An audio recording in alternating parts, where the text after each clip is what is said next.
امر بالمعروف معاشرے کی اچھائیوں کی بنیاد ہے۔ انسان غافل ہے، انسان بعض اوقات بھول جاتا ہے، بعض اوقات وہ کسی بنیاد پر خدا سے دور ہو جاتا ہے۔ کچھ افراد معاشرے میں ہونے چاہیے جو اس کو یاد دلوائے، ریمائنڈر دیں۔ بے شک انسان اتنا غافل ہے، دیکھیں نا اپنے کاموں کے لیے وہ ڈائری رکھتا ہے، الارم لگاتا ہے جاگنے کے لیے، نماز کے لیے، سحری کے لیے۔ تو یہ حتیٰ انسان جاگ رہا ہوتا ہے پھر بھی بعض کا الارم لگاتا ہے کہ بھول نہ جائے۔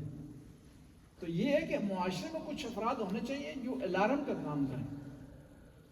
اور خود امام حسین علیہ السلام جب مدینہ سے چلے تو آپ نے اپنے کربلا کی طرف جانے کے جو مقصد بیان کیے وہ امر بالمعروف کا، لم اخرج باطرا ولا ظالما ولا مفسدا انما خرجت طلب اصلاح فی امت جدی اريد الامر بالمعروف وانهى عن المنکر۔ امر بالمعروف کرنا جو ہے وہ بہت زیادہ معاشرے میں امپورٹنٹ ہے۔ اس کے کئی ذریعے ہو سکتے ہیں، میڈیا بھی آپ استعمال کر سکتے ہیں امر معروف کرنے کے لیے، زبانی آپ بتا سکتے ہیں، ٹھیک ہے، کسی اپنے رویے سے آپ بتا سکتے ہیں، طریقہ کار سے آپ بتا سکتے ہیں، لیکن یہ دیکھنا کہ امر بالمعروف آپ کا الٹا اثر نہ کرے، اگلا ضدی نہ ہو جائے اور اس کی عزت مجروح نہ ہو، اس کی توہین نہ ہو۔ دیکھیں نا، شریعت کا کام ہے لوگوں کو راستے پر لانا۔ اگر آپ کے کسی رویے کی وجہ سے راستے سے لانے کے بجائے وہ بھٹک رہا ہے تو پھر مناسب نہیں ہے۔ کہتے ہیں کہ اس کوئی آدمی کسی مومن کے عیب اس کو تنہائی میں بتاتا ہے نا، اس کو سنوارتا ہے، لیکن لوگوں کے سامنے بتاتا ہے تو اس کو سنوارتا نہیں۔ کسی کا جو عیب آپ کسی کو بتاتے ہیں نا، اس کے کئی مقاصد ہو سکتے ہیں۔ اپنی بڑائی دکھانے کے لیے بتا رہے ہیں، اس بیچارے کو ذلیل کرنے کے لیے بتا رہے ہیں، لوگوں کو ہنسانے کے لیے بتا رہے ہیں۔ ایک دفعہ آپ اصلاح کے لیے بتاتے ہیں، اصلاح کے لیے جو بتاتا ہے نا اس لوگوں کے سامنے نہیں بتاتا، اونچی آواز میں نہیں بتاتا، وہ علیحدگی میں سے بتاتا ہے۔ اور پھر بعض بات یہ ہوتا ہے کہ آپ اشارے سے اگلا محسوس بھی نہ کریں، صحیح، تاکہ وہ پریشان نہ ہو، ٹینشن کا شکار نہ ہو، آپ اس کو اشارے سے بتا دیں یا علیحدگی سے بتا دیں تاکہ وہ اپنی اصلاح کر لیں۔ اور پھر اسی سورہ میں ارشاد ہوتا ہے کہ کس طرح انسان صبر و استقامت کر سکتا ہے مشکلات کے سامنے۔ صبر کرنا اتنا بڑا مقام ہے نا، خدا کہتا ہے ان اللہ مع الصابرین، خدا اپنی اس قوت کے ساتھ، اتنی بڑائی کے ساتھ، عظمت کے ساتھ کہتا ہے کہ میں صبر کرنے والوں کے ساتھ ہوں۔ اور خدا جس کے ساتھ ہو جائے اس کو کوئی شکست نہیں دے سکتا، اس کی زندگی میں شکست نہیں۔ اور پھر قرآن ارشاد ہوتا ہے وَاسْتَعِينُوا بِالصَّبْرِ وَالصَّلَاةِ، جب کوئی مشکل پیش آئے تو مدد حاصل کرو کس سے؟ صبر سے اور نماز سے۔ اور صبر کا مطلب یہ نہیں ہے کہ آپ ہاتھ پہ ہاتھ رکھ کر کے بیٹھ جائیں، صحیح، وہ امریکہ بمباری کر رہا ہے آپ صبر کر رہے ہیں، نہیں، آپ نے سارے وسائل عقل استعمال کرنی ہے، پھر اس کے بعد جو ہے جتنا ہو سکتا ہے میدان میں آپ نے کھڑے رہنا ہے، یہ سے صبر کہا جاتا ہے۔ اور حضرت ایوب کا صبر مشہور صبر کی مثال ہے، دیکھیں نا کتنی مشکلات آئیں، کتنے امتحانات آئے، اولاد چلے گئی، پیسے چلے گئے، بیماری آ گئی، ساری مشکلات میں ڈٹے رہے، کھڑے رہے، صبر کرتے رہے، آپ سے باہر نہیں ہوئے، خدا سے دور نہیں ہوئے۔ اور صبر کا کہنے کا مطلب یہ ہے کہ آپ مشکلات کے اندر بھی جو ہے نا خدا کو یاد کریں، خدا کے ساتھ رہیں، نماز آپ کی ترک نہ ہو، عبادتیں آپ کی ترک نہ ہو، مشکلات ہونے کے باوجود بھی آپ صبر کریں۔ السلام علیکم۔ بس صابرین کا بہت بڑا مقام ہے قرآن، ان اللہ مع الصابرین، صابروا ورابطوا واصبروا ان اللہ مع الصابرین، قرآن میں جگہ جگہ ارشاد ہوتا ہے۔ بس انسان کو تھوڑی بہت جو مشکلات آتی ہے نا وہ ان پہ صبر کرنا ہے۔ اور بھی دوسرا واہ پہلا حل نہیں ہے مشکلات، پریشان ہونا مشکلات کا حل نہیں ہے، ٹینشن کا شکار ہونا مشکلات کا حل نہیں ہے، انزائٹی اپنے اوپر لے لینا مشکلات کا حل نہیں ہے۔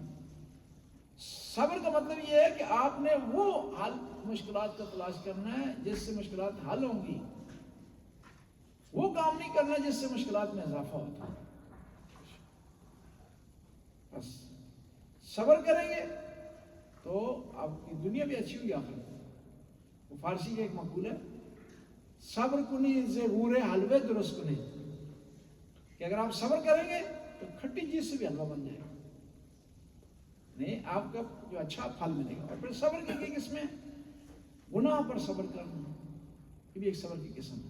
گناہ پر صبر کرنا کیا مطلب ہے؟ ان سے گناہ کریں نہیں، صبر یہ کہ اپنے آپ کو روک لیں۔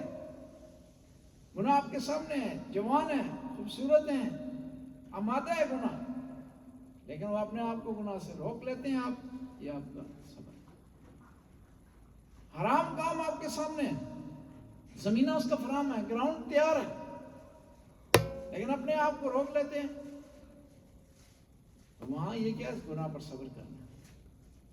اچھائی پر بھی صبر کرنا، وہ کس طرح صبر کرنا ہے کہ اچھائی میں جو مشکلات آ رہی ہیں اچھائی کرنے میں، نیکی کرنے میں، ان مشکلات کو آپ نے برداشت کرنا۔ خدا کے راستے میں پیسے دینے پہ بھی صبر کرنا ہے، مشکل ہے پیسے جیب سے نکالنے، کہتے ہیں آدمی میں نے بڑی مشکل سے کمائے ہیں، بڑی ٹینشن کاٹی ہے۔ مشہور آپ کو واقعہ اکثر میں سناتا رہتا ہوں، رسی والا جی، رسی والا کہ بھائی جو ہے وہ مولانا کو فون کیا ہے آدمی نے کہ میرے پاس خم سے آ کر لے جاؤ۔ پہنچے مولانا تو اس نے کہا کہ پہلے میرے ہاتھ پاؤں باندھے رسی سے، اور پھر میں نے جو ہے شور شرابہ بھی کرنا ہے، میں نے آپ کو گالی نہیں دینی، آپ نے پرواہ نہیں کرنی، آپ نے خمس لے جانا ہے یہاں سے، صحیح یعنی نہیں دینا چاہتا نا، مشکل ہے جیب سے پیسے نکالنا۔ اور پھر جو کنجوس آدمی ہوتے ہیں جو مر جائیں گے پیسے جو نہیں دے دیں گے، جس طرح مشہور واقعے کہتے ہیں کہ وہ ایک آدمی کنجوس دنیا سے جا رہا تھا نا، جاؤ بلب تھا، نزع کی حالت میں، وہ کسی نے کہا کہ اللہ کے بندے ساری زندگی تم نے کچھ خدا کے راستے میں نہیں دیا، اب مرنے والے ہو دے دو کچھ، کہہ رہا ہے یہ جان جو دے رہا ہوں یہ کافی نہیں ہے، یہ کہ خیری بخیل از در راه خدا اصلا پول خرج نمی‌کنه، همین در حالت احتضار بود، یکی اون گفت که لااقل الان در راه خدا چیزی بدید، گفت همین جون درم میدین بس نیست،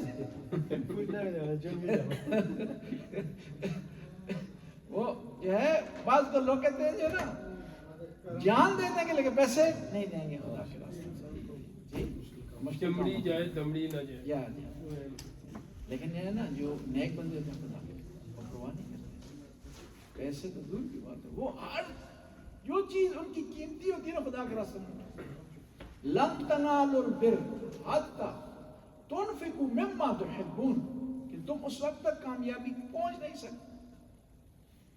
اور وہ جو آدمی پیسے کا جو اسیر ہے نا، جو خدا کے راستے میں خرچ نہیں کرے، اس سے بڑا قیدی کوئی نہیں ہے، بے شک وہ اس سے بڑا گرفتار آدمی کوئی بھی نہیں۔ کیوں؟ وہ کون ہے؟ وہ غلام بن گئے پیسے کا، حالانکہ پیسہ اس کے کنٹرول میں چاہیے، اس نے کیا کیا؟ پیسے کو اپنے اوپر حاوی کر لیا، وہ پیسے کے کنٹرول میں آ گیا۔ اور یہ سب سے گھٹیا پن ہے کہ انسان غلام بن جائے کس کا؟ پیسے کا۔ پیسے کمانے چاہیے، پیسے کی بچت ہونی چاہیے، لیکن جو ہے وہ انسانی جان کی قیمت کے مقابلے میں نہ ہو، وہ انسانی ویلیوز کے مقابلے میں نہ ہو۔ اور پیسے دوسرے ایک اور چیز ہے، پیسے آنے جانے والی چیز ہے، اور جتنے خرچ ہوں گے نا اتنا اور آئیں گے، ٹھیک ہے؟ جتنے خرچ ہوں گے اور ہوں گے۔ جس طرح نا وہ پاکستان میں ٹینکی کے اوپر ایک وہ لگایا ہو تو انہوں نے کوئی سسٹم تھا نا، ٹینکی بھر جاتی ہے تو ٹینکی بند ہو جاتی ہے، پیچھے سے پانی آنا بند ہو جاتا ہے، وہ لگا ہوتا ہے کوئی ایک آگے سے وہ غبارے کا ایک چیز جی، وہ جب اوپر آتی ہے تو وہ پچھلے کا نل بند ہو جاتا ہے، جب تھوڑا پانی نیچے سے آپ کھولتے ہیں نا پھر وہ اسٹارٹ ہو جاتا ہے۔ انسان کی زندگی پیسے کا معاملہ بھی اس طرح ہے، اگر خرچ کریں گے تو اور آئیں گے، اگر خرچ نہیں کریں گے تو اور نہیں آئیں گے۔ اور پھر دوسرا یہ ہے کہ اگر خرچ نہیں کریں گے نا حساب بھی دینا پڑے گا، خدا کے راستے میں خرچ کریں گے تو حساب کم دینا پڑے گا، کم حساب دینا پڑے گا۔ بس میں عرض کر رہا تھا کہ انسان کو چاہیے کہ استقامت اس کے اندر ہو اور صبر اس کے اندر ہو۔ بعض لوگ کہتے ہیں کہ ایران جو ہے وہ جنگ جیت رہا ہے کیوں؟ اس کے پاس اسلحہ ہے، میں کہتا نہیں، اس کے پاس افرادی قوت ہے۔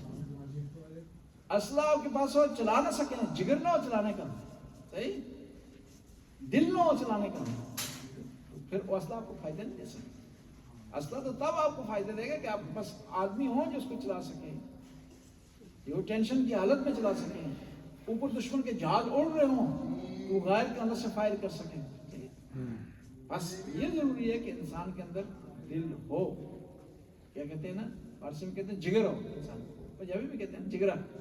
اللہم صلی علی محمد۔ یہ ہے نا 2 منٹ یا علیم یا علیم یا غفور یا رحیم یا اللہ یا اللہ قلیل سی بات منظور ہمارے گناہوں سے درگزر نیک کام کرنے کی توفیق عطا فرما برائیوں سے محفوظ رہنے کی توفیق عطا فرما یا اللہ ایران کو استقامت عطا فرما یا اللہ فتح نصیب فرما کامیابی عطا فرما دشمن کو زیر فرما ربنا آتنا فی الدنیا حسنہ وفی الآخرۃ حسنہ وقنا عذاب النار اللہم صلی اللهم صل على محمد وآل محمد اللهم صل على محمد وآل محمد شما اذان میدیم امروز؟ السلام علیکم. اذان علیکم السلام. خسته نشید این بلندگو بگیری نه جواب خواهش میکنم هستم با تو. سلام علیکم.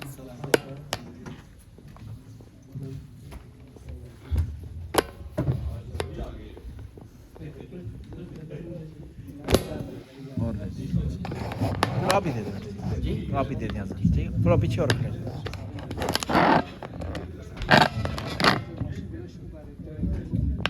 Now